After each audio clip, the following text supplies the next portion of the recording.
What does Denmark, Fate, and Jojo's Bizarre Adventure have in common?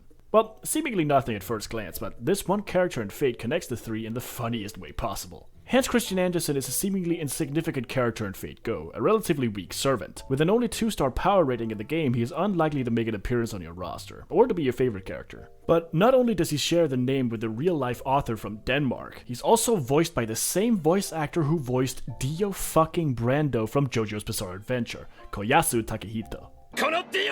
As an extra bit of trivia, the German title he shouts out during his noble phantasm is